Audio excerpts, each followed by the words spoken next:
Alberta Beef Producers is looking for the next provincial representative to the Canadian Cattle Youth Council. Apply today for the chance to represent Alberta cattle producers on a national and international level. Improve your resume with learning opportunities like board governance and media training. Expand your network in the industry and learn about the many ways you can get involved now and in the future. Nominees must be between the ages of 18 and 40 and an eligible cattle producer in Alberta. Applications close May 17th, 2024.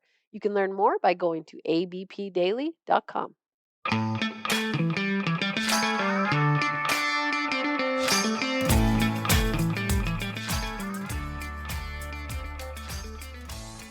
Hi everyone, welcome back to the Bovine. I am your host, Kara Oosterhuis, and I'm happy to have you here for the ride. Okay, we've got a fantastic lineup for you here today, so I'm going to do you all a favor and keep the preamble to a minimum here. The focus on this podcast is going to be all things research. Now, bear with me. Research is exciting, you guys. Put any preconceived notions you might have about research out the door, because I promise you, this is a great episode with some great information. I recently attended the Beef Research Showcase, which is put on by ABP annually. The day was jam-packed with fantastic researchers sharing their knowledge, but to be completely honest, I'm not really ready to release a full day's worth of a podcast, nor do I think you guys are ready to listen to that much. So I'm going to share with you a select few conversations I had. First up, you'll hear Karin Schmid of ABP give us a little insight into what the Beef Research Showcase is and the importance of research. Then you'll hear Dr. Bart Lardner of the University of Saskatchewan on challenges and opportunities managing novel forage mixtures. You'll also hear Dr. Cheryl Waldner of the University of Saskatchewan on the Canadian Cow-Calf Surveillance Network and what producers need to know. Last but certainly not least, you'll hear Dr. Kim Stanford of the University of Lethbridge on all things ergot. Stay tuned, we've got Karin Schmid up next.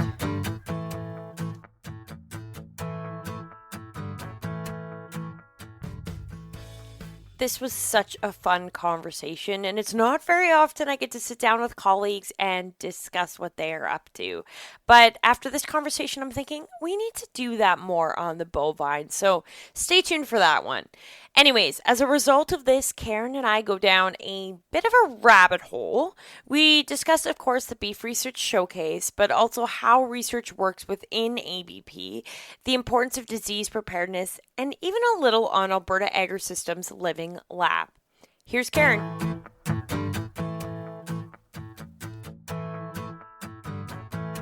So pre-COVID, we used to have sessions with the ABP Research Committee where we'd get researchers in to talk about the results of projects we funded. And then, of course, the pandemic hit and everything sort of shut down. When we got back rolling, the Research Committee wanted to explore some ideas about how we could get some of this information out to the wider producer audience. And so in 2023, we did a bit of a test run with ABP directors and delegates, had a few online participants as well, and it seemed to go over very well. So the research committee said, let's take this and make it bigger and better. So that's how it came to be. I mean, it's obviously, it grew quite a bit. We've made it through 2024, and it was a great event, lots of participants and lots of engagement. How did it evolve to get to that point? It was really the research committee's impetus that drove it. They said, can we potentially partner with post-secondary institutions? Can we look at taking it on the road and moving it around so that we hit more parts of the province? And I think that was really smart of the research committee to think about how they could get engagement through means that we hadn't really explored before, because they recognize our research funding is made by producers for producers, and if the information's not getting into the hands of the people who can use it, the producers, it's not worthwhile. So for the audience that maybe not be aware, when you say research committee, you are referring to directors that are on the ABP board of directors? Not necessarily. The ABP research committee is made up of delegates and in some cases even non-delegates from around the province. And so there's anywhere from 6 to 10 that get together every year, and we make some funding decisions with our limited research dollars. So the research that was presented at the showcase, you had some from Saskatchewan, you had some from Alberta. How do you kind of decide what research you're going to showcase? Because, I mean, there's a lot of interesting research going on out there. There's so much interesting research going on out there. I think part of it is that we want to see the relevance to Albertan producers, which is pretty easy to do in the beef industry, given we're the biggest beef producing province. The key there, I think, is looking at projects that have either been completed or are close to completion, right? Because I don't think you want to get necessarily preliminary results out there that may change with time. So it's about seeing which projects and research themes are far enough advanced that producers can take that information and hopefully adapt it to their own situations. Was there any research categories you wanted to really make sure you hit this year? We like to make sure there's a spread. So, we have focus areas driven by the 5-year Canadian Beef Research and Technology Transfer Strategies. So things like forage and feed grains, animal health and welfare, environment, beef quality and food safety are kind of the big buckets. So we want to make sure that we have a spread of those types of projects that we can talk about. So I'm not going to ask you to choose any favorites, but anything surprising come out of this year's showcase? Any research? I know you're very well versed in research, but any conversations that maybe occurred that you were surprised by? I think one of the great things that I heard out of the showcase was just the ability to learn more about what was going on and learn more about the people that are trying to advance our beef industry through research. I was pretty familiar with all the results being presented, so nothing that way surprised me. But I think just the amount of engagement and conversation around research and around the opportunities was really great to hear. So would you say the presentations, they were targeted more to the producer, they targeted more to students, or what's your demographic you're really looking to target? Our ultimate beneficiary is producers. Of course, student engagement is always welcome because these make up the next generation of beef producers or next generation of researchers. But generally, we try to get the presenters to focus the way they talk about their research at a producer level. Obviously, this year was a success. Do you anticipate it occurring annually? Is this an annual event? That's the plan. We have a research committee meeting coming up, and we'll likely chat about it a little bit. But I think the idea would be to have this annually and to move it to different post-secondary locations across the province. So keep that post-secondary kind of as the headquarters. I think so. A bit of a traveling roadshow there. That's the idea. We'll see how it goes. Why is an event like this so important? I think there's two things. One thing is that our research funding, whether that's provincially or nationally, comes from checkoff dollars. It's producer dollars. So they have a right to know how those dollars are being spent, and if they're seeing things that they can utilize on their own operations. I think the second piece is the ability to see how research evolves over time and results in those improvements in productivity or competitiveness or profitability or sustainability that help to solidify where our industry can go in the future, and to really look at those individual research projects as part of a bigger whole. Now, because ABP's research is so producer-led, do you ever find it sparks research ideas when you have these sorts of events and you have these conversations with all the producers? I think that producer-researcher interaction is really important because there's often been cases where research ideas have come from a problem that producers have been facing, and how can we address this solution? And that's where we try to drive a lot of our research priorities and a lot of our research funding. So an example of this is actually a nationally led, so a Beef Cattle Research Council project that was led, but producers were seeing itchy cows. They didn't seem to have lice. what's causing this. So there's ongoing work right now to try and figure out what's going on there and can we mitigate it. There's a lot of interesting work going on in a ton of different fields. I think some of the things that I'm most excited about are some of the advances in forage and feed grains. So looking at new forage or feed grain varieties, looking at better agronomic practices, things like how to manage your pastures in a way or rejuvenate those pastures in a cost-effective manner that actually works. As well as on the animal health side, I'm really excited about some of the work going on promoting or trying to advance chute-side diagnostics for different disease conditions. So talk about your relationship with the Beef Cattle Research Council for those that aren't familiar. That's the national work? Correct. So the Beef Cattle Research Council is funded by the national checkoff. That's the non-refundable portion. And they are our largest beef industry funder in Canada.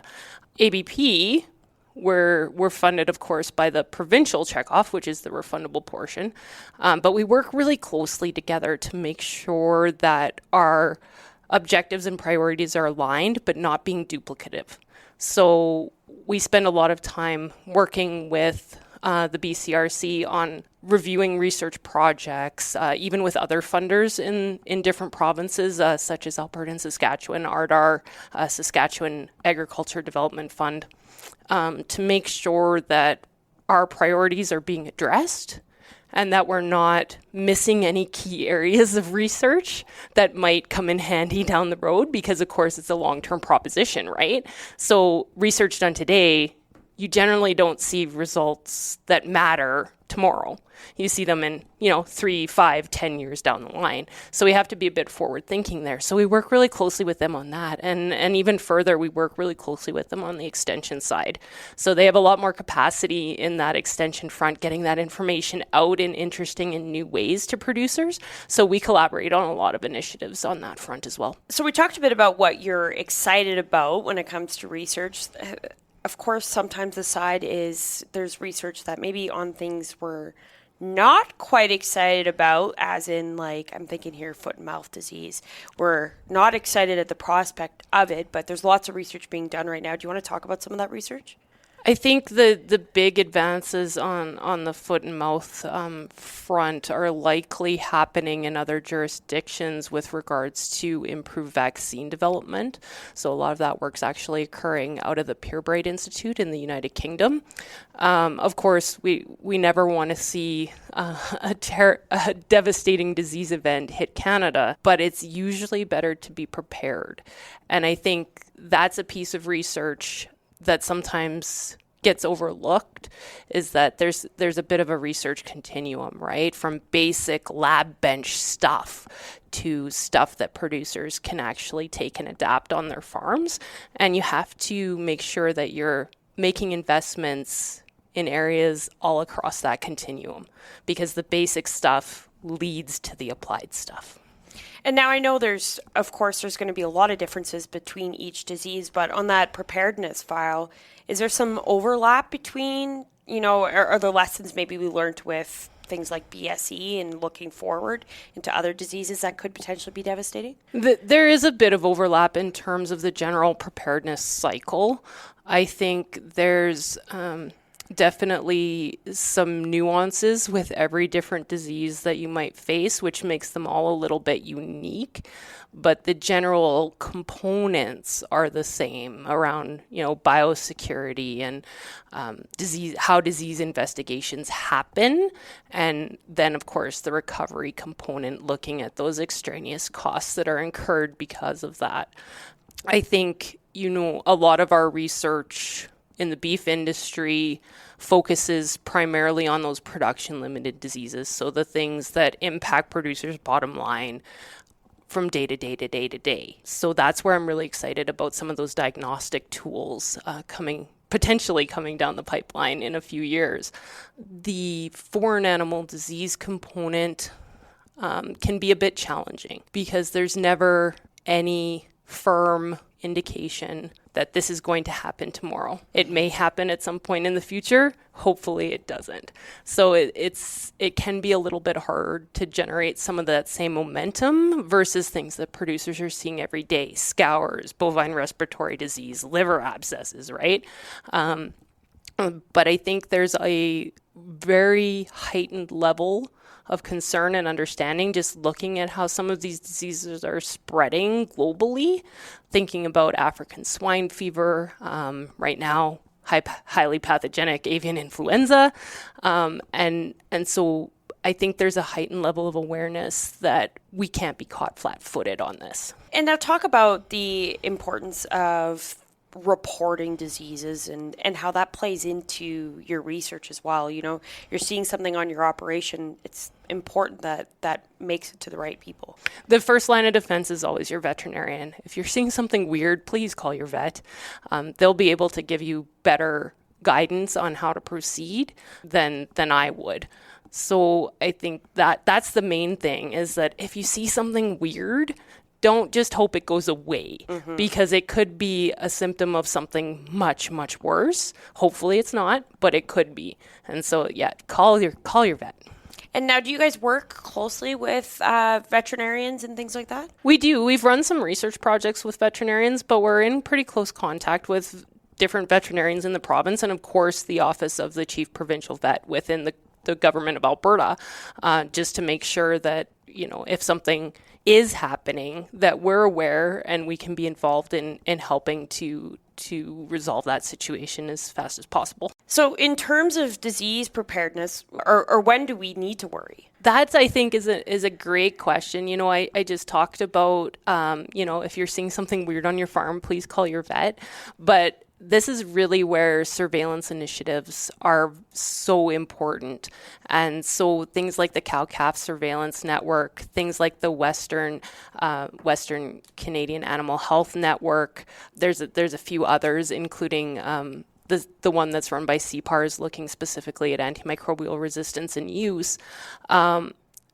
Those give us early warning signals. So we may see, you know, an increase in diagnostic submissions to a laboratory. What's going on there, right? We may see through work that C3SN is doing on farm, we may see, well, this number doesn't quite look right. We're seeing abortions come way up or something, right? So those surveillance networks really give us an indication that we might need to be digging into something further. Okay, any other researching events or anything that's going on in this next? I know it's not a quick, like you said, research doesn't work on a month-to-month basis, but anything producers can look out for in the next while?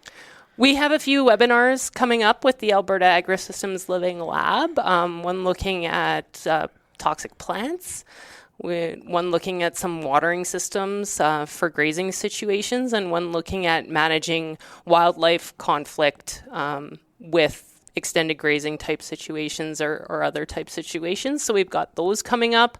Over the summer, there's always a ton of field days and learning events that you could probably go to one every day if you had time to.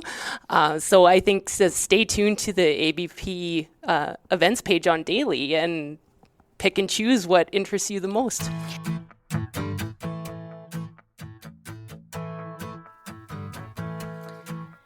Yeah, okay, I wasn't kidding when I said a bit of a rabbit hole, but I love to let conversations go wherever they decide to go.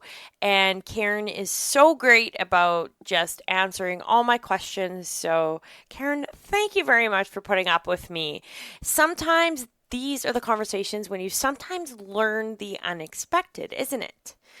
Anyways, next up on the Bovine, we've got Dr. Bart Lardner of the University of Saskatchewan.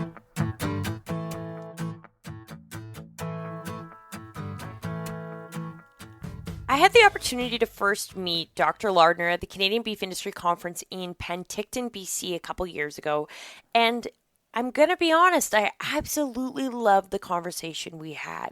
So when I saw he was speaking at the Beef Research Showcase, I knew he had to be on my list.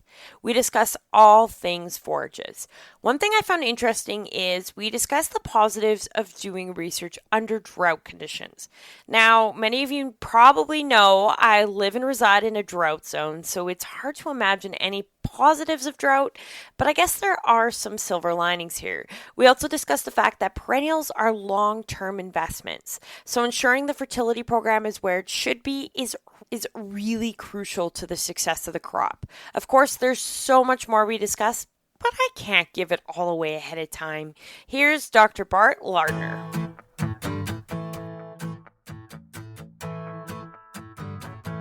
Bart, you spoke recently at the Beef Research Showcase about challenges and opportunities managing novel forage mixtures. One of the things that stood out to me is you talked about how we often look at data that lots of the forage studies go back 30 years ago, and it's a bit of a time for an update now. Do you want to elaborate on that? I can certainly expand on that, and that is a challenge. Is that a lot of the published data that we look to say, okay, are these new varieties or are these varieties that I'm going to establish on my farm or my ranch?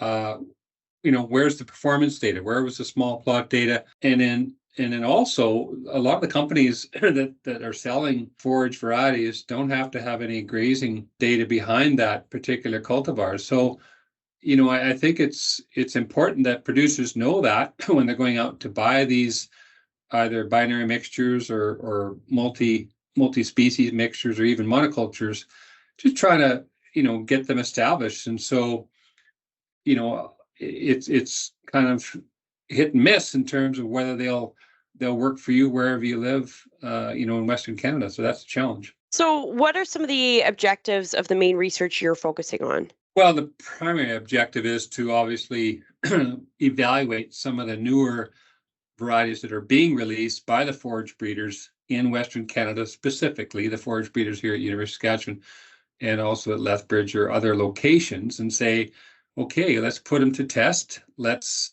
see how they establish, especially perennial species, what we're talking about here. So perennial grass and legume species. So let's get them out there in that paddock, that field, and then look at their performance in terms of, do they yield under different weather patterns we're seeing today, like limited rainfall events. We just talked about that. We're not getting those good soaking rains anymore. We're getting sporadic rain events. And so how do these forages establish, and what's the longevity? What's the persistence of them? So that the yield potential, the quality potential, and then also how do they perform under actual grazing with beef cattle? And now I would hate to say there's any positive to drought, because goodness, that is not a good thing. But is there any positives to testing some of these varieties under drought-like conditions? So, next time a drought comes around, we have that information available? Absolutely. So, obviously we're screening a multitude of different mixtures or treatments, we like to call them. And then we'll look at, what is their root reserves after that intensive grazing season prior. And so we can measure that, and we can say, okay, this is the best grass that might be under drought condition, or maybe it's grazing events and still persist in your pasture for multiple years. And this is the legume as well. That's not only going to fix nitrogen for you, but also persist in that grass species and complement your program, because obviously producers want to seed these varieties. They want to see them in their stand over a multiple year period. And I really have just a kind of a rule of thumb. If you establish a perennial, and if you don't have any fertility program out there to obviously take care of its nutrient needs, NPK and S, after about 4 or 5 years, it's going to start to decline in yield. And so, obviously you want to make sure, because it's a long-term investment, right? So it takes a lot of money to get it established. You want to see it in stand 5, 6, 8 years down the road. The study I talked about in the showcase, there's 2 of them I talked about in the showcase. The first was actually a 3-year study looking at 14 different varieties in binary mixture out there, grass and legume species. And so over those 3 years, we had really high stock densities. And then each year we looked at the root reserves, so how much did they have for carbohydrate reserves from their root stores so they could regrow in the spring. We also looked at, did they produce adequate yield for grazing? Did they produce adequate quality for grazing? And we also looked at where were the animals preferring to which stands, which tuft were they actually wanting to go out there and graze. And so we put grazing preference into that mix as well. So we have not only persistence, reserves for growing in the spring, we have quality, we have yield, but we also have which varieties did the animals actually prefer to graze on. Was there any surprises with what the actual preference was there? Well, we looked at a multitude of different legumes. We had sandfoin out there and several alfalfa varieties. We also had orchard grass and meadowbrome grass. And, it was quite interesting because the orchard grass variety we had in this particular study was one that was actually, selected out of Manitoba, which is kind of a harsh winter type environment, but it just did not perform in our particular study. But meadowbrome grass, again, came through with the winter. And one of the alfalfa varieties as well came through the winter. So we're coming away saying, you know what, don't forget that maybe that good meadowbrome alfalfa binary mixture might be the one that's going to work for you 5 years plus. Mm-hmm. What about biomass? Any findings there? Yeah, the big thing is that our alfalfas in mixture with the meadow, whether it was a 3006 or other varieties that were out there, they did pretty good for biomass. So again, alfalfa is named as queen of the forage, and for good reason. I mean, alfalfa is pretty high in protein. Am I correct there? It is, yeah. It's most legumes are higher in protein content compared to grasses. Why? They just have a higher leaf to stem ratio, so hence their quality tends to be better than grass species. So was that the main legume you looked at was alfalfa? The alfalfa, and we had established sisal milkfetch and bird's foot trefoil. Of course, alfalfa is a bloating legume, and as I've always said, that there's been more money lost with producers' fear of bloat than actually having it in their stand or in their rotation. So we also evaluated 3 of the non-bloaters, specifically sandfoin, sisal milkvetch, and bird's foot trefoil. However, under the dry conditions, we did not see sisal milkvetch or bird's foot establish. Sisal was surprising; it didn't establish in our 3-year study, but it was due to limited rainfall events. But sisal really is an interesting legume. If it's hard to establish long-lived, that's kind of my rule of thumb. If it's easy to establish, short-lived. So, I think producers have to be patient when they're establishing different sisal milkvetch varieties. And so, it's not going to be really good the first year after seeding. Probably it's the second year you're going to see. Why? Because that hard-seeded inherent characteristic of that particular legume. We're talking evaluating them as a monoculture. Okay, so we had them out there in single stand or with that grass species. And so we have the 3006 alfalfa, we have the Cronus alfalfa, and so it was, and Foothold was the third variety. And so we had them either as a monoculture or with that grass mixture. We found that, probably the better biomass was if you're looking for that grass legume mix to maybe mitigate the chance of bloat, meadowbrome grass is probably the grass that you'd want to choose to. And now another thing you looked at too, like we've been talking mostly perennials here, but you also looked at annual polycrop mixtures. Can you expand there? Correct. Yeah. So we have another long-term study. It's a 5-year study. We're going into years 6 and 7 now. And we're comparing perennial systems to annual forage systems and looking at which one of these systems is going to be providing adequate yield for grazing quality, as we just talked about previously. We're looking at soil characterization, which one actually is going to maybe hopefully attempt to improve soil characterization, water infiltration, water movement under these different systems. And the 2 annual systems we looked at was a simple binary combination of fall rye and an annual clover. That was the Berseem clover. And then the other one was a very simple polycrop mixture, a 4-species mixture, where we had barley, pea, and then two brassicas of a turnip and I believe it was a turnip and a kale. And what did they do for salinity? Like you talked a bit about infiltration rate, stuff like that, but Did they do anything different in those saline areas? Well, there's a lot of claims with polycrops, okay? And so I think as researchers, we need to try and evaluate some of those claims and maybe say, okay, are they actually improving soil organic carbon stocks? Are they going to help obviously with those shallow rainfall events to hold those rain and utilize those rainfall events? Are they going to provide adequate biomass? And in terms of salinity, are there some saline tolerant species within these mixtures? So we're looking at salinity in another long-term study. We're just starting this particular year, but our whole purpose in this particular study was to say, okay, this 4-species simple polycrop mixture, how did it stack up against that binary annual and those other 2 perennial mixtures? There was some interesting data with a long-term study regarding soil moisture and tracking its movement underground. Right. And that's kind of a unique site I was able to set up back in 2018 where we established our perennials, but in 2019 we started our annual forage evaluation as well. And we got out there with our engineering colleagues and we went out and we buried these sensors at different depths. In fact, 6 different depths from 0.4 meter to 1.4 meter. So there we're able to analyze, as I just mentioned, different rainfall events. How far did that water percolate down through the system?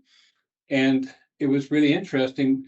Could we come away and say, with those rainfall events and maybe total moisture over the growing season, how did it correlate with forage biomass or performance of that annual and perennial species? And what was found? Well, it was interesting that just briefly we looked at our fall rye and clover combination. And one thing I might mention is that fall rye, in my experience, is probably one of the best annual forage species for grazing. It actually should give you something to graze after seeding. Probably after about a 5 or 6 week period, you should have something there to graze. It actually acts like a biennial, and so if you do get that little bit of rain in that August or September time period, you're going to have some fall grazing. It'll actually overwinter, and as I just said, act like a biennial. And it's really good for weed competition as well. So the fall rye worked very well. We did put in that berseem clover I just mentioned, but because of the limited moisture, that annual clover did not do as well as, say, our perennial legumes, okay? Now, what we found was that in our annual paddocks, we saw that those water events percolating down to about that 0.4 meter with those perennial paddocks with this perennial binary mixture, specifically the hybrid brome grass alfalfa.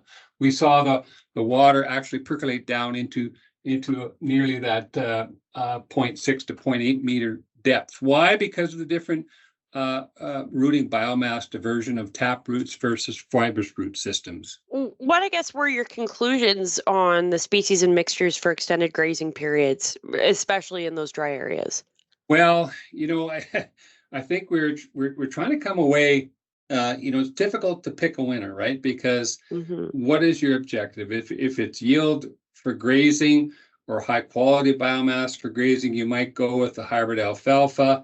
If you're looking for something that might improve soil characterization slightly, we did see some increase in soil organic carbon. Maybe that simple 4-species polycrop, with those shallow rainfall events, maybe those annual fibrous rooting system varieties might work better. Maybe for the long term, the deeper rooting, tap-rooted varieties and the perennials might work better. Now, just to throw something else into the mix, we were actually also measuring enteric emissions, what's coming out of the front of the grazing animals. So that was interesting as well. And that program's just starting this year? Well, we just had that program going for 2 years. We're just looking at the data as we speak. We're continuing to monitor that particular site. Briefly, we found that when you have that legume in that particular mixture, specifically sandfoin with our meadowbrome grass in that perennial species, we saw lower methane levels. Why? Because of that sandfoin's a tannin legume, right? So suggestion that it's going to have a lower methane emission, and that's a good thing. But at the end of the day, the producer doesn't get paid on that. He gets paid on pounds of calf wean. Yeah. And now when you're looking at some of these trials, are you doing them all small plot trials, or how large is the scale you're looking at? Well, The first preference trial I talked about, no, it's a big one. We have 3 13-acre paddocks that we established our 14 different treatments. Okay, so if you can envision 13-acre paddocks side by each, and then strips of these 14 different treatments, and so it's stocking anywhere from 50 to 100 head of grass or cattle out there to do our preference work. The last one I talked about, my 5-year study, that's a 160-acre field. Okay, so Wow. our paddocks are about 13 acres each, and so in that we're going to have those 4 treatments, and they're replicated 3 different times. Does fertility stay pretty well similar throughout then? Well, Is that one of the constants? Again, we have these plant root simulator probes with Dr. Shano's lab out there, and they can actually tell you the level of nitrogen and nitrogen and carbon that's out there. So briefly, what's available to the plant. And we came away saying, that alfalfa hybrid brome grass is the one that actually looked the best compared to the other perennial and annual treatments. So, of course, research is so important, and this research is so important, but why do you think it's crucial that producers are listening to what you guys are finding out of this research? Well, because in our particular work here, we've looked at a lot of 2 species mixtures, some 4 species mixtures, but we're also seeing that a lot of companies are selling multiple species. So we're seeing 12, 15, maybe 20 different varieties in that particular mixture. But my question is, are all of those germinating and persisting for the producer, right? So you're paying for the seed. I want to see them germinate and contribute to the yield. Mm-hmm. So, coming away, we're trying to find out those varieties that might work for them wherever they live. And so we have some other studies that we're setting up now at different ecoregions. So all the way from Yorkton to Redvers to Fairview, Alberta, so that I can evaluate these different mixtures in different soil zones and different ecoregions, right? So that, if you live in Rimbey, Alberta, or Brandon, Manitoba, which one might work for me on my farm or ranch? Absolutely, and that's such important data to have. Where can producers find more? Is any of this data available publicly yet? Yeah, we constantly have it on. Obviously in all the popular farm press. I was just going through some of the Cattleman magazine here in the West Producer. I was seeing some of our articles are coming out in that. We do have a website, which is westernbeef.org. So I would encourage you to click onto that as well. And we'll have fact sheets up there. We have short videos up there as well. So, and a lot of our conversations are in podcasts or videos as well. So, or you can just email me as well. I think the work that we're doing is important because we're trying to showcase that you need to have perennials or annuals, specifically legumes, in rotation, right? We can't do that canola snow rotation. We're trying to have the grain producers partner with the livestock producers, show the value of that 4-legged ruminant on your acre of land, especially if it's nutrient deficient, and that there's a lot of marginal land out there that could probably only grow forage crops. I mean, a lot of our work is tame species, but there's a lot of native range land out there as well, and that we're just getting some value from these different land bases, and that we're growing forages, and that most producers that I work with, their objective is to leave those resources in better shape than when they inherited them. Absolutely, and I think that is such an untapped resource of working together across the agricultural industry. So love that message. Absolutely.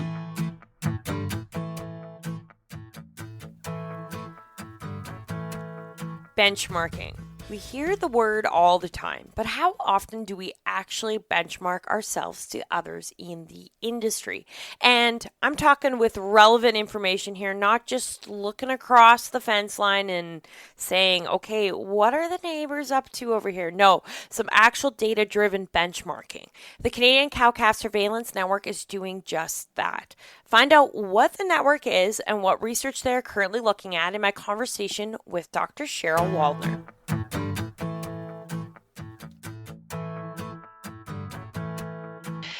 The C3SN, as we call it, or the Canadian Cow-Calf Surveillance Network, brought together a volunteer group of privately owned cow-calf herds from across Canada and basically provided us with the first nationwide benchmarking data for productivity and herd health. With the help of these cow-calf producers and their veterinarians, we were able to get a snapshot of how the industry is doing with respect to measuring a lot of important production-limiting diseases, for example, Johne's disease and BVD virus. The network was established initially by Dr. John Campbell with some help from myself and a few other researchers, and basically looked at trying to pull together a bunch of data collection. We've analyzed the data and we've reported on most of the data at this point. I'm going to talk about the stuff that I led today, but there was other surveys and other sub-projects that within the network were led by Dr. Claire Windire from the University of Calgary, Dr. Jessica Gordon formerly from the University of Guelph, and then Dr. Marjolaine Rousseau from the University of Montreal. So we really did have a cross-Canada contingent of folks involved with this project. Do you want to talk about what benefits it provides to the industry, why this is really so important? This was just absolutely essential to be able to look at these issues from a Canadian-wide perspective. The network helped us understand productivity and disease levels, and more importantly, how they're changing over time in Canadian beef herds. Data from the network has shown us, for example, that antimicrobial use, which is one of the things that we as an industry are certainly focusing on right now, really hasn't changed a lot after the 2018 regulations that were put into place that changed how we could actually buy antimicrobials. And the good news story with that is those numbers were low and they're staying low, but also that the antimicrobial resistance that can come from that certainly can be selected from antimicrobial use is also very low in the cow-calf industry. So that was one example of a good news story that the industry had centered on it being an important question. Some of the other things that have come out of this network was the identification of areas where we could improve. So, for example, opportunities to enhance record systems and the use of on-farm scales to look at weaning weights.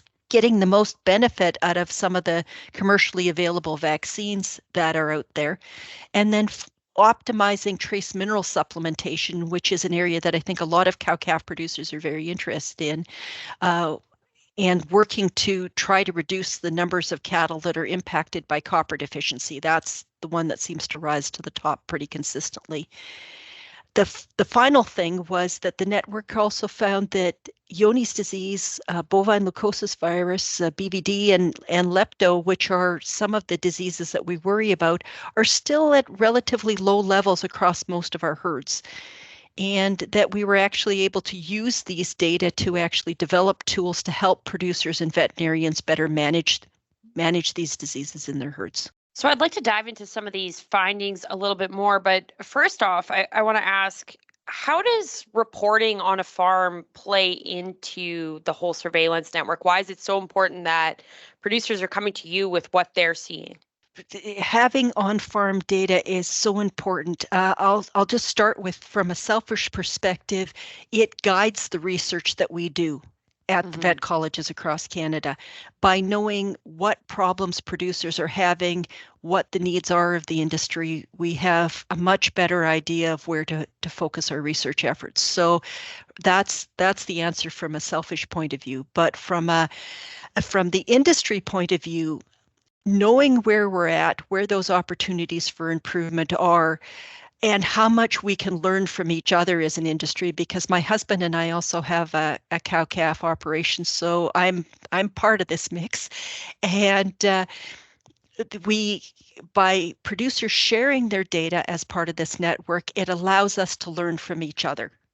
And in this particular case, one of the things that we were able to learn was what we can expect out of our herds and what some of the benchmarks might be that we might try to aspire to. Is there, when you're talking about benchmarking, are you benchmarking against other producers as well? Yeah, so that's exactly what we're doing here, is trying to figure out, and that's what we did here. We kind of established two sets of numbers. We established a set of numbers based on what 75% of the production records were saying. So 75% of the producers sort of 75% of the time. And then we established a second set of numbers, which was kind of the top 25% of producers 25% of the time. So the baseline that we hope most people would be able to work to get over would be the first set of numbers. If 75% of people can do it, probably I can do it too. And then that second set of numbers, that top 25%, would be a realistic number to work towards. So it gives us a goal in terms of where we would like to end up. So one of the diseases of interest from the survey is Johne's disease. Do you want to give the audience a bit of background on Johne's? And I'm also curious, where are we at with Johne's? Is it increasing? So one of the reasons why Johne's was a focus of this project, one of the diseases that we looked at, is because there is a lot of anecdotal stories. I get a lot of phone calls about producers who are having a problem and are worried that it is actually increasing in the industry. And some of our data actually supports that it is increasing. One of the reasons we do have to worry is because there are a lot of producers retiring. There's a lot of smaller herds that are being amalgamated into larger herds, sometimes because of the drought, sometimes because of the shift to cropland in some areas. But regardless, this shift to bigger herds, this amalgamation of herds, is what happened in the dairy industry 20 or 30 years ago. And they ended up with a very serious problem with bringing Johne's disease into their herds. So just to take a step back, Johne's disease is caused by a bacteria, and it results in persistent diarrhea, cows, severe weight losses, and eventually death. And it's not treatable. And that's the frustrating part about this disease. These cows look okay. They're still eating and drinking. They don't run a fever, but they just slowly waste away. And because there isn't a treatment or a vaccine for this disease, the only thing we can do as producers is try to keep it out in the first place. And then if it does get into our herds, to try to minimize the spread of that disease within the herd. And if possible, to test and to try to cull the animals that are positive before they pass it on to their offspring or to other animals. The best way for us to think about it is the same thing we would do to manage a calf scour problem in our herd. This disease transmits most to baby calves, and it transmits easiest during calving season. So those young calves are at risk from fecal contamination from their dams, but also from other cows within the herd that might be infected, infecting the fecal contamination of the puddles of water that the calves like to drink out of, for example. That would be a classic kind of way of it spreading during calving season. So there definitely is a problem in some herds, and one of the things we wanted to do was to try to understand the extent of that problem, and then to try to develop some management tools that would help producers better understand whether it's worth testing in their herds, and if it is worth testing, how to test. So one of the things also that is out there for Johne's is the Beef Cattle Research Council has a decision tool. Mm-hmm. Can you elaborate on that? So that was one of the products that was actually developed out of this work. And the problem for producers and for veterinarians as well, when they're faced with this disease, is trying to figure out how to manage it. The tests are expensive. It's a bit of a nuisance to collect the samples properly. And it's something that is a long-term commitment. It's not something where we can test and cull one time and we're going to fix the problem. So what this tool does is it helps us project forward and gives us some possible outcomes that could happen if we test different numbers of cows, if we use different tests, if we test twice a year versus once a year, how long we test for. And it gives you an idea of what you're getting yourself into with a testing program in terms of how much progress you could potentially expect how quickly, and what that might end up costing you. And there's a lot of uncertainty in terms of how the tests work and how much is there and how fast it's going to spread. And this tool kind of helps us deal with all of those variables and gives us at least a bit of direction on what would be the best course of action in our herd. So is this where a blood ELISA test comes in? That's one of the tests that we use. So there's two tests that are commonly used. One is testing the fecal sample directly, looking for the bacteria. The second one is with blood, where we're looking for the animal's immune response to that bacteria. And that test is typically the one that's probably a little bit easier to use and easier to manage. It's also tends to be the cheaper of the two tests. Sometimes there's some concern about using that test because there's a small potential for false positives from that test, but the bigger problem actually is it's slightly more likely to miss animals that are infected than the fecal test is. So I would be, as a veterinarian and somebody who's worked in this space, I would be less concerned with the false positives from the blood ELISA test and more concerned with the fact that it's likely to miss at least some of the animals that we're trying to find and identify before they pass the infection on to other cattle.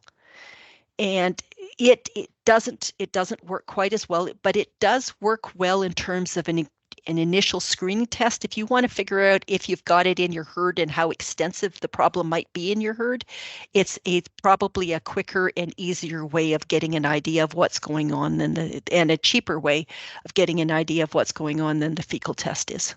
So it sounds like a lot of great information. Is there somewhere that producers can actually find all of this?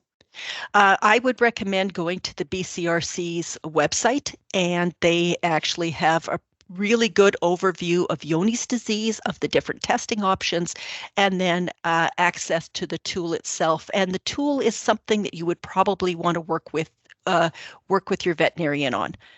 Okay. So to switch gears here a bit, you mentioned that in your survey, you found lots of herds actually came up as copper deficient.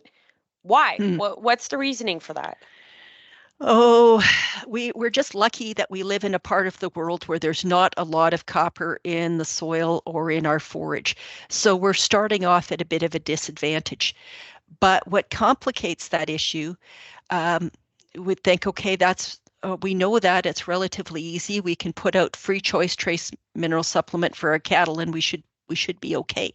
Well, in some areas, yeah, that works just fine. But for a lot of producers, when we try to use sort of basic supplementation options like a lot of us do, we have additional strikes against us. And that can be because of our water quality. A lot of us has quite high sulfates in our dugout water or in our well water. The sulfates can tie up the copper that we're trying to get into our animals and cause secondary copper deficiency. Sometimes we have a high iron in our water, and that can do the same thing. And then there's a few areas in Western Canada that are sort of hot spots for having high levels of another mineral called molybdenum in the soil, and that can build up in the plants as well. And if they eat too much molybdenum, that also can work together with the sulfate and the iron to tie up the copper. So we're starting from the perspective of not having enough copper in the first place, then we're doing our best to replace it. And then we have the system working against us to try to tie up the stuff that was there to start with, as well as the stuff that we're trying to replace it with. Okay, so for copper specifically, it's that one's easy because that's pretty much blanket right across Western Canada. Southeastern Saskatchewan's a little bit worse, but it's pretty pervasive across the board. And just to put that into context as to how big of a deal it was, we sampled 1,100 cows from 113 herds, and 29% of the cows were copper deficient, and 85% of the herds had at least one copper deficient cow in them.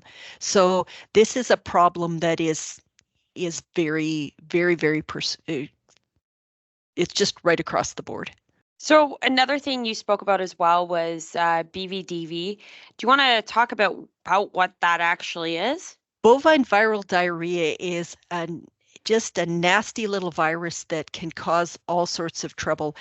It can impact the immune system on our animals. It can impact reproduction. That's probably the biggest place we see it as a contributor to infertility. It can cause abortions. It can cause congenital deformities in our calves. And circling back to the impact on the immune system, then it can follow our calves into the feedlot, and sometimes we see a lot more respiratory disease with calves that have been or are infected with BVD virus. So it pretty much causes a lot of everything. Now, the good news with BVD virus is that it is very well controlled by a good vaccination program. So when we looked for BVD in our weaned calves in the fall of 2021, we had a chance to look at weaned calves then. Only 2 out of every 1,000 calves that we looked at were actually positive for the virus. There was evidence of previous infection in a lot more of the calves, but again, the good news was that there was only evidence of infection, and specifically calves that we kind of consider to be super spreaders. They're called persistently infected animals, and there's some calves that are born with the virus in their system because the cow was exposed at the wrong time, and these PI calves, as I said, kind of become super spreaders and really cause the disease to spread in your herd and potentially into other ones as well. And there was 3, like I said, 2 in every 1,000 calves, but only 3% of the herds actually had calves with active BVD infections at the time we did our testing. So what that's telling us is that it's still a problem, that we can't forget about it, but that our vaccines are doing a good job. As long as we stay on top of the vaccines, that we're doing a pretty good job of keeping it under control. Now, is that one of those diseases that can actually be transferred to humans as well?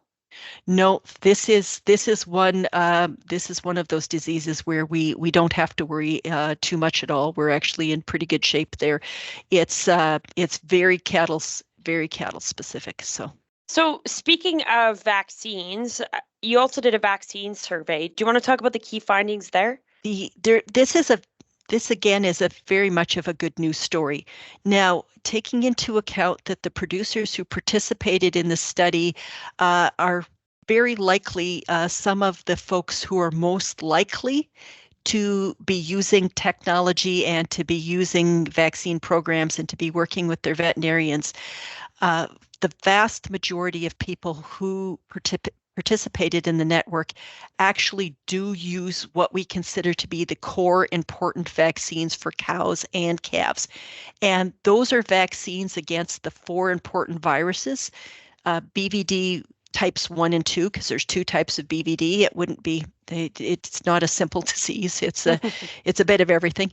IBR, which is one that, or red nose as some producers might know it, and then BRSV, which is another virus that causes respiratory disease and can cause pretty severe pneumonias.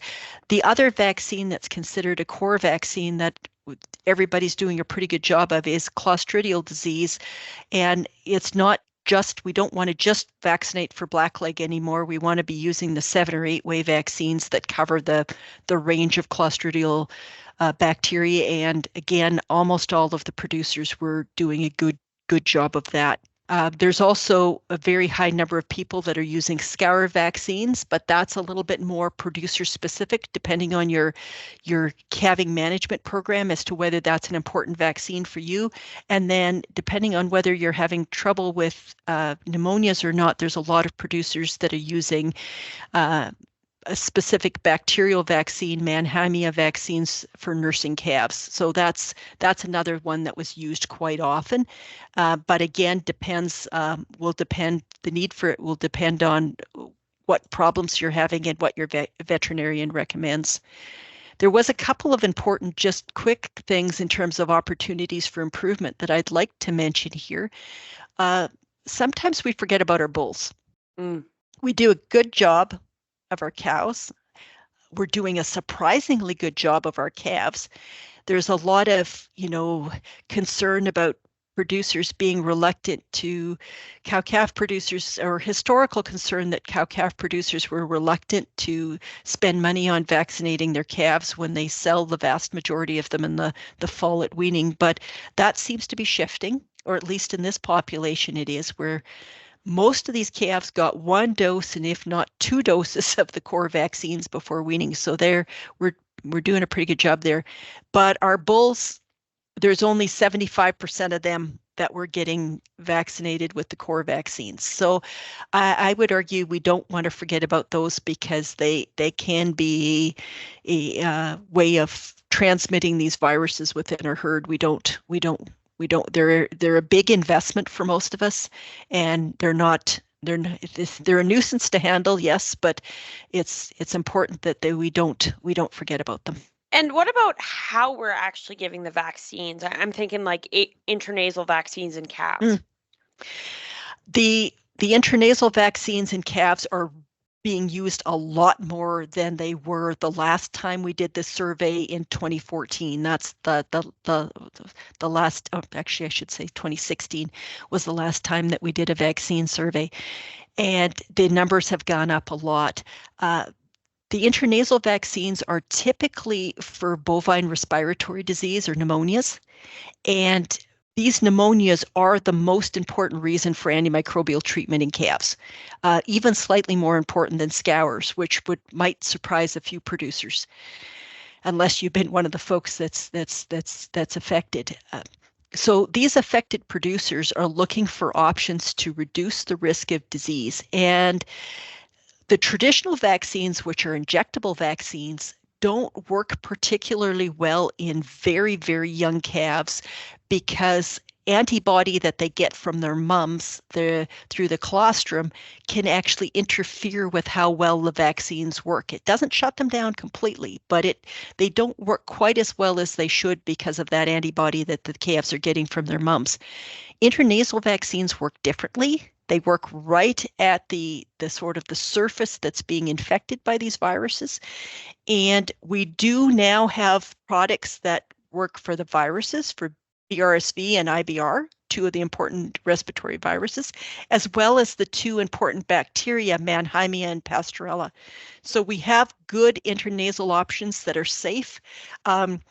For very young calves, they're relatively easy to administer, and there's increasing data to show that they actually can work fairly well. But again, that's something that producers would have to talk to their veterinarian about, as to whether they're a good fit for their operation or not.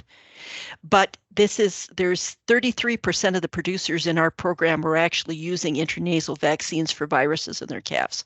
You know, I can't say I've ever really thought about the miracle of colostrum working against us, but that's a great point. It's doing what it's supposed to, I guess. Yes, that's exactly it. We're giving modified live virus vaccines to our calves to try to induce an immune response, and they've already got a little bit of antibody from mom that's saying, wait, no, you don't get to do that, right? It's basically shutting them down from doing their job. Obviously, this is a lot of information and a lot of great results. Was there anything surprising to you, or anything that stood out as the most interesting, maybe? I think the take-home message that we actually can get vaccines into our calves prior to weaning is something. It's a good news story that I think needs to be shared, that there's a lot of producers that are doing it very successfully, and that's something that the folks that maybe haven't tried it, or haven't considered it, or haven't seen the importance of it should think about. It makes a difference for us as cow-calf producers, because especially for respiratory disease, that is our biggest cause of infectious death loss in many herds. Scours is still important too, but it's, for a lot of herds, it's our biggest cause of death loss, and it's our biggest reason for antimicrobial use in a lot of herds, which also costs us.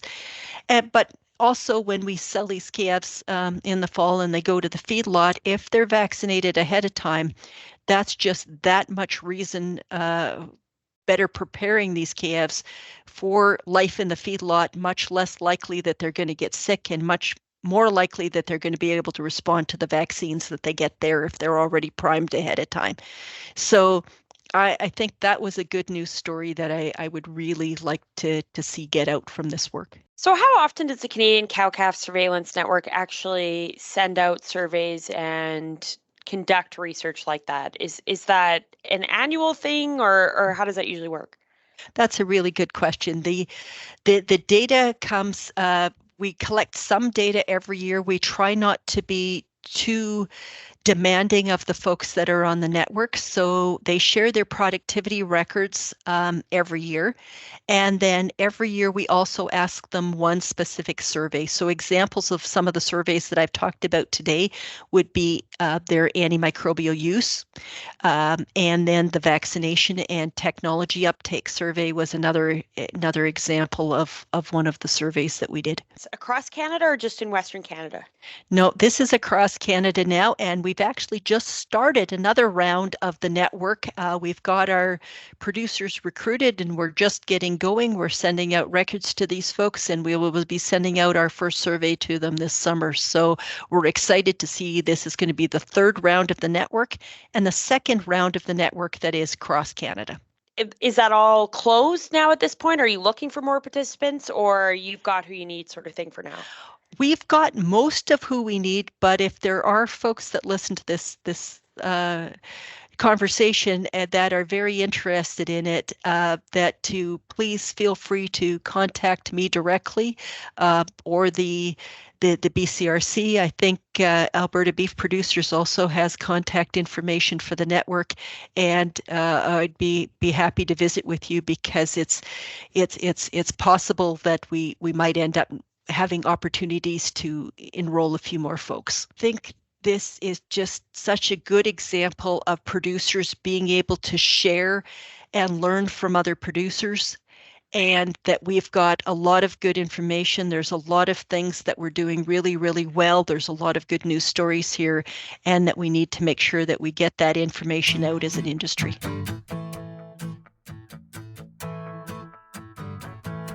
Okay, I'm going to be honest here. Remember back a couple episodes, we talked about how I will be your guys' sacrificial goat. I will ask the questions. And, you know, I really didn't realize that about intranasal vaccines in calves and how it tends to work better. And man, the whole idea of colostrum fighting you in that way, we think of colostrum as just a positive in that liquid gold, but I mean, of course, it's doing what it's supposed to be doing, but who would have thought? Very interesting stuff there that the C3SN is working on. I hope you are still listening as intently as I am. We've got one more great conversation coming up with Dr. Kim Stanford of the University of Lethbridge.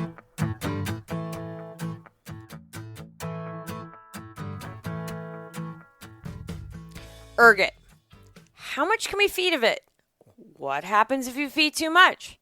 And oh my goodness, sheep on drugs. Apparently not just a band name. Find out what on earth I'm talking about in my conversation with Dr. Kim Stanford.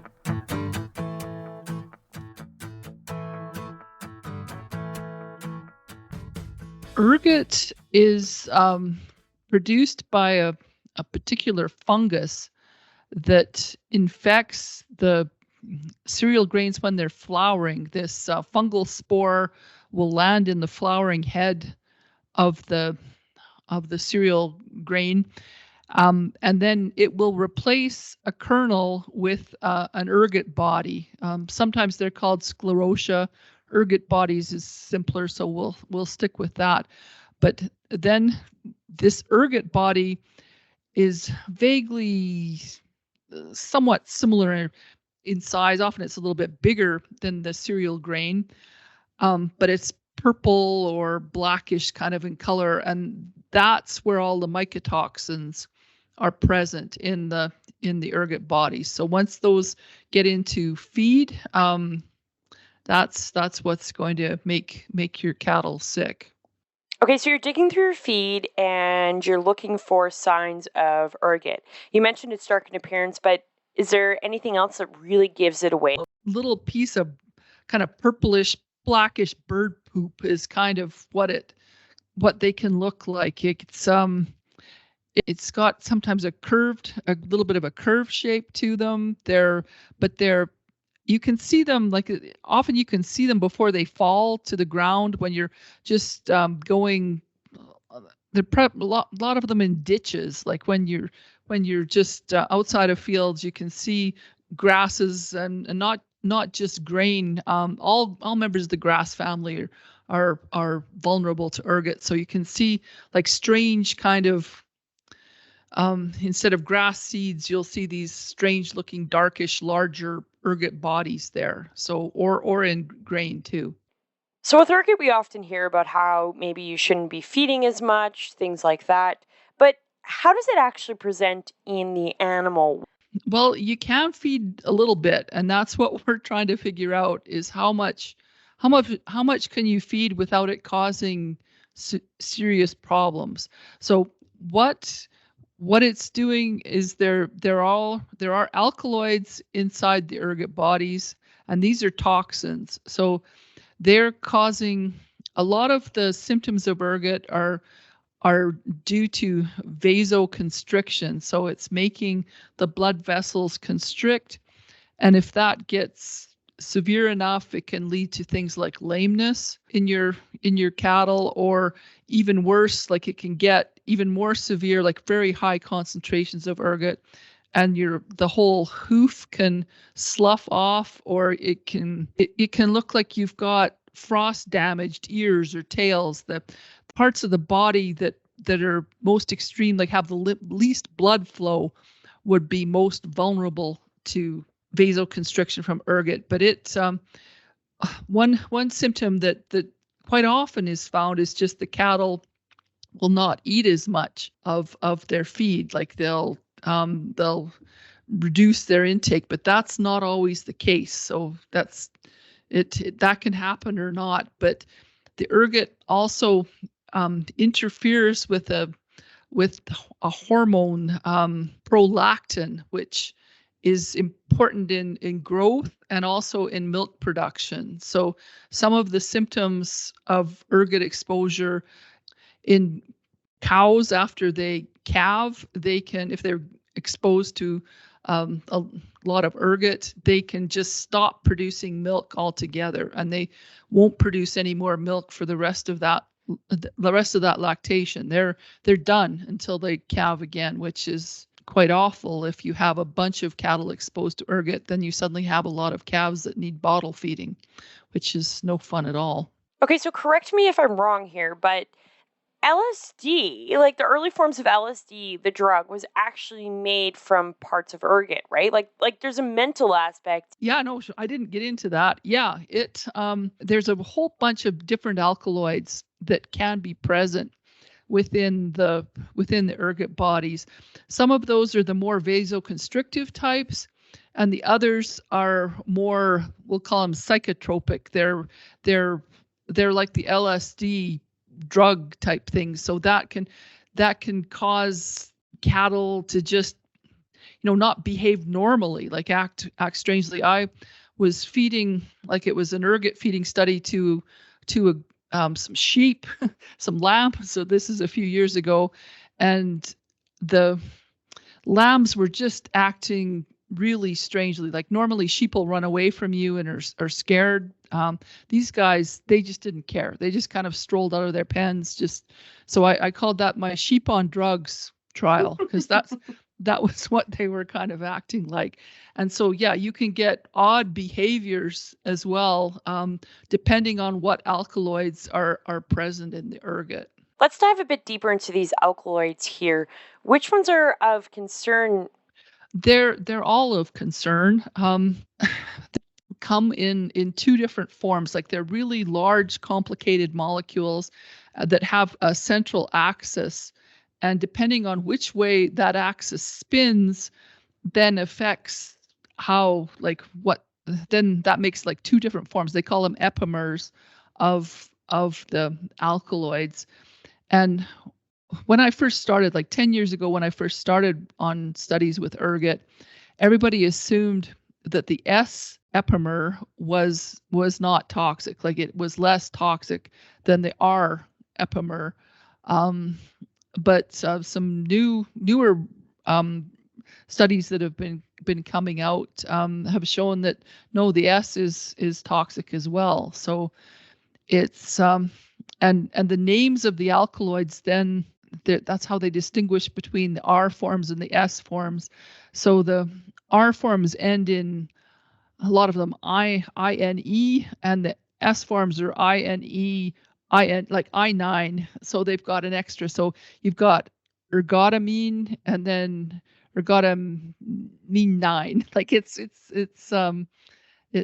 they're kind of long, complicated names, but none of them are essentially good. And another thing we don't know is how they're interacting with each other, because there's all different kinds, and some of them are for sure there's some that have got to be worse than others, and we don't really have that figured out yet. Is there any way to visually tell these alkaloids apart? Oh, you can't tell. There's no way by looking at an ergot body that you can tell what alkaloids are present. Some ergot bodies might not have any alkaloids at all. That's another difficulty with trying to get good feed testing samples, is because there's so much variation in what alkaloids are present in these ergot bodies. It can make it really difficult to get the good representative sample that your feed lab is always asking for. So that's not an easy thing to do with ergot. Are there some feed options that are riskier than others then in this situation? Anything that you're feeding to pregnant cows or cows with young calves, I'd say that you really, if you can at all, just stay away from anything with ergot in it. Like that would be more risk. Certain like feeder calves would be able to handle more ergot without showing problems than a pregnant cow would, because it can also lead to abortions, and if the calf isn't aborted, it can be born but just this scruffy little poor doer calf that never recovers. So ergot fed to your breeding stock, the cows, can really have more major implications than if it's a little bit is fed into your feeder calves. And what about the physical form of the feed? Yeah, that's something we worked on. It's kind of complicated. We found that pelleting, the feed companies always said that pelleting makes ergot worse. And I just originally assumed that was because, well, you can't tell if there's ergot. If you're working with whole grains, you can look at it and you can often spot the ergot bodies, and you've got a problem if you can see ergot. But in a pelleted feed, you're not going to be able to see the ergot. But our recent study also found that pelleting, we're thinking it's increased making the alkaloids more easily extractable from the feed. So when you do a feed test, you're going to find more alkaloids in a pelleted feed than you would if you had this similar grain but it wasn't pelleted. But it doesn't make it more toxic. It's just more is extracted, if that makes sense. I know there's a lot of variables here, but where's the research at when it comes to how much you can actually feed to a given animal before those quote unquote bad things happen? Yeah, we're trying to figure that out. But the problem is that you can't make any sort of hard and fast rules, because the ergot itself, every batch of ergot that you test, there's going to be possibly some different alkaloids present, different ratios of alkaloids. So we're working a lot with Dr. Gabriel Ribeiro. He's at the University of Saskatchewan. He's leading a bunch of ergot studies, and then my own little ergot studies. And so Gabriel he's been feeding very high concentrations of alkaloids. So he's been feeding up to the 2 to 3 parts per million, that's as high as is allowed in feed for cattle, based on CFIA recommendations. And when he gets that high, at about 2 parts per million, he's finding there are effects are happening. They can be just reduced performance, but he was feeding 3 parts per million up to the very highest range, and then he had cattle that started. They're all feeder cattle. That's all we're working with. He found calves that started showing signs of extreme heat stress once the outside temperature got to over 20 degrees Celsius or over. So in the springtime, the calves had been eating this high concentration of ergot alkaloids right as soon as they entered the feedlot in the fall, but there weren't any problems with heat stress until it started getting warmer into the spring, and then he had to actually take those calves off the high ergot feed. Because they were suffering too much, and they never even when the ergot was withdrawn, they didn't totally recover. So it was like permanent damage. In the study that I did, I was feeding less than 2 parts per million, so I was feeding 1.75. Like I was just trying to play it a little bit safer because I'm not as gutsy of a researcher as Gabriel is. I'm a little bit more cautious, and we like at 1.75 with the batch of ergot I had, I didn't see any changes, any reductions in growth performance at that concentration. We were doing a bunch of other testing, so it looked like we were just, that 1.75 was just kind of right on the cusp. There were some blood analyses that showed that, that there was extra stress for the calves that were getting ergot in their diets. But it was just kind of, I'd say, at the border before they were going to start showing signs like reduced feed intake or reduced growth performance or things like that. I think if you keep it, like if people would keep the ergot sort of at 1 part per million or less, like in that range, you should be, for feeder calves, you're probably going to be okay. So you mentioned high heat stress. Was there any correlation with really cold temperatures as well? Yeah, like we've worked in Gabriel's study where he showed the heat stress. He had cold, he's in Saskatoon where they know about cold, and so had some minus 30 degree days and things like that. And that didn't show the cattle didn't show any signs of cold stress, even when it was that cold. And that's because cattle, as a general rule, they can handle cold stress a lot better than they can heat stress. Even like cattle that are not being fed ergot, if they start getting like up, I think it's about 25 degrees Celsius, then they start showing some signs of like they're not reacting well to the heat. There's some stress starts to so ergot is just making heat stress worse for cattle. And it was the black cattle that were being most affected by the ergot and heat stress, and that's just because black cattle are most affected by heat stress compared to more reflective lighter ones with lighter coats. The alkaloids they're a secondary metabolite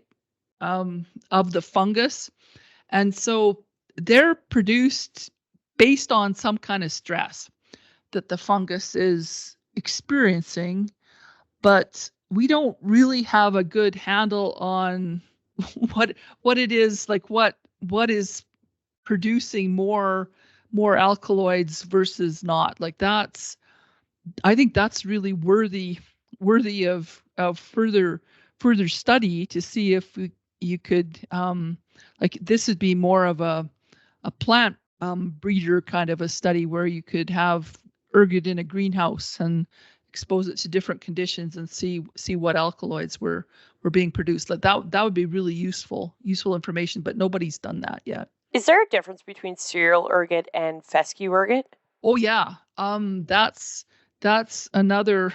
Fescue ergot has different alkaloids present. They're not the same. Like there is a little bit of overlap. There's a couple, like ergotamine is in both fescue and cereal ergot, but it has like what is ergovaline is the primary most important like alkaloid seems to be in fescue ergot, and it's not present at all in cereal ergot. So there's quite a bit of work on fescue ergot that's being done in the US, but because the alkaloids are not totally the same, you can't just make all of the same sort of assumptions.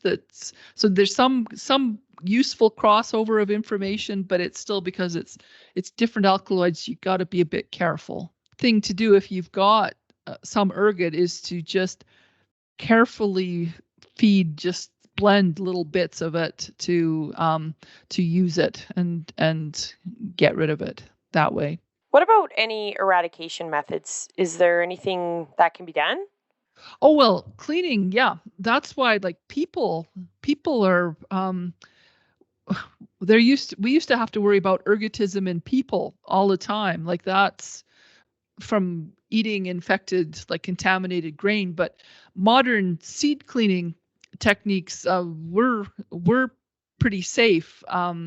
There are occasional outbreaks, like there was a bakery in France that had some ergot contaminated rye flour that kind of knocked out the whole village. I think they were all like weird things were happening in this. This was just like 2022 or something, so it's fairly recent. But that doesn't happen too often because like that's a mistake that's being made. But so it's only in the screenings, things like that people are using for livestock feed that would be concentrating the ergot in the screenings. That's why it's more of a danger now for livestock than it is mostly for people. Is ergot in general on an upwards trend? Unfortunately, yes. In Western Canada, we're seeing more, and it like 25 years ago there was a little bit of ergot around, but it wasn't really of too much of concern. But there's just been basically a steady increase in ergot that's being detected in all different types of cereal grains. But rye is the most vulnerable to ergot. So if you're thinking of feeding rye screenings, be careful. So the ergot body, it needs to overwinter. So it needs to fall out of the head of grain and land onto the ground. And then that's what the ergot body is. It's designed to help the fungus overwinter and survive.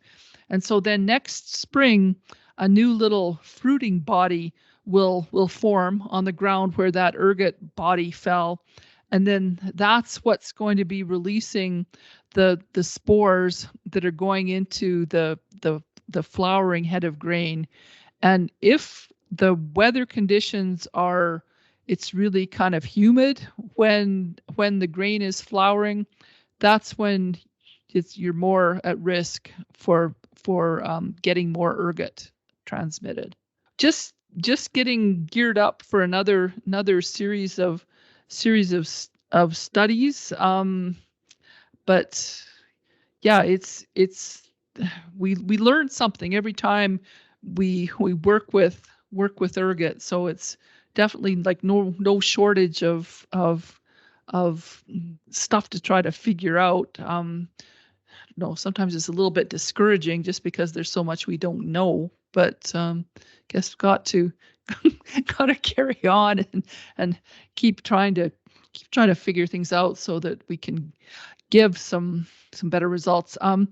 One thing that would be really nice would be if there was a better assay for detecting ergot alkaloids, because the ones that the best that are available anywhere in the world are still, they like some more improvement there so that they could be more robust would be really helpful. But part of that is because of how complicated their alkaloid molecules are, and they're just not easy to measure compared to other mycotoxins. So It's not all of the ergot alkaloid chemists. They're doing the best they can, but we need to try something different for that, because that would be really helpful if we could just do a better job of measuring it in feed.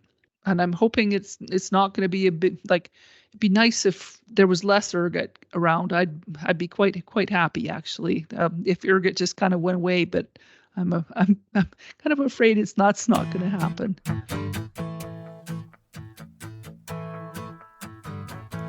As some of you might be aware, I grew up on a crop farm, so I am very familiar with ergot, but from the plant side. So very interesting to learn all about what it looks like in cattle, how it impacts both their physical and mental state, and what some of the things we really need to know about ergot are. But anyways, that's it. That's all the time we have for today. I hope you learned something. I know I sure did. Before I let you go, though, I just wanted to say, too, I know it's a busy time of the year. There are things going in 15,000 different directions. But no matter what you are doing, stay safe. Take that extra minute if needed to take a deep breath and refocus. We want everyone to be both physically and mentally safe. And on that note of being mentally safe, go check out abpdaily.com. We recently published an article on what mental health resources are available to you that I highly recommend checking out. No matter what, you are never alone. I know it sounds cliche. You probably hear that a lot. You're never alone, yada da. But there is a reason it is a cliche, and we need to keep saying it because there are so many great resources out there available. As well, be sure to get in touch with me on my social media. You can tweet me at Kara Oosterhuis, and you can also interact with us by using the hashtag ABPsTheBovine, or you can personally catch me in my email, karao@albertabeef.org. Thanks for downloading, and happy calving!